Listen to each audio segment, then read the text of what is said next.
Technical training about ito guys sa paglo-load. Ang focus natin is yung nag-load tayo sa customer pero wala siyang na-receive pero credited sa ating load wallet. Or may na-receive siyang load pero walang confirmation. Itong i-share ko guys sa inyo is based sa aking experience sa paglo-load. Yung mga pwedeng gawin kapag may ganito na hindi daw pumasok sa customer. Ang first natin gawin guys is ipabalance natin kay customer kasi minsan malilate nilang ma-receive ang confirmation.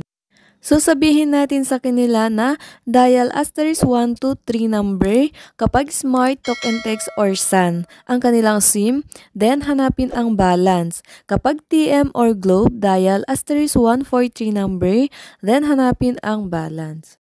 For example, ito guys, dial *123 number, talk and text po ang SIM card ko. Kapag TM or Globe, dial *143 number. Yan guys, may balance na 206.50.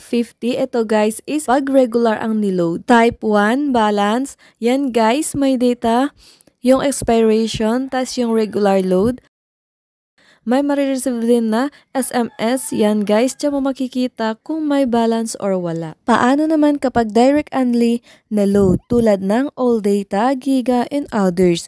Ang gawin is i-open ang kanilang Facebook or YouTube kapag nagana pumasok po ang load. Or dial *123 number or *143 number, makikita na may data kung pumasok ang load.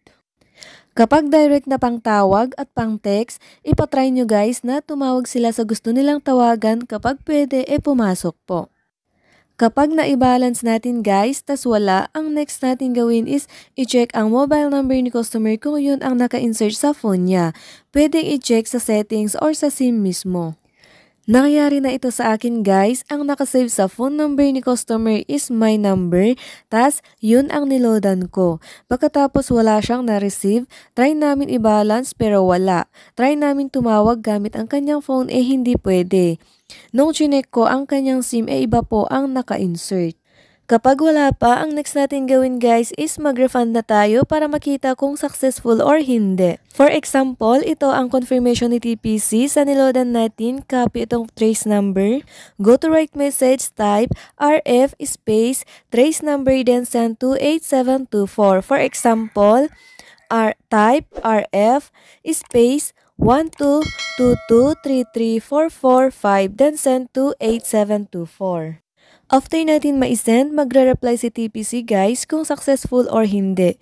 Ganito guys, kapag successful, pumasok po kay customer. Kapag ang unsuccessful, talagang wala pong na-receive si customer.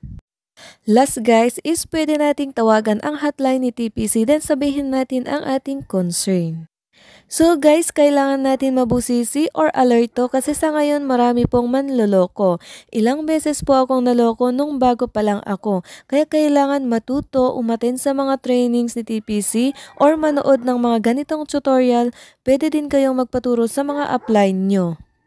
Guys, kung may maidadagdag kayo, then comment sa comment section para may bagong kaalaman at may ma-share tayo sa iba. So yan lang guys, thank you for watching and please don't forget to subscribe and click the bell button para updated kayo sa next nating tutorial video.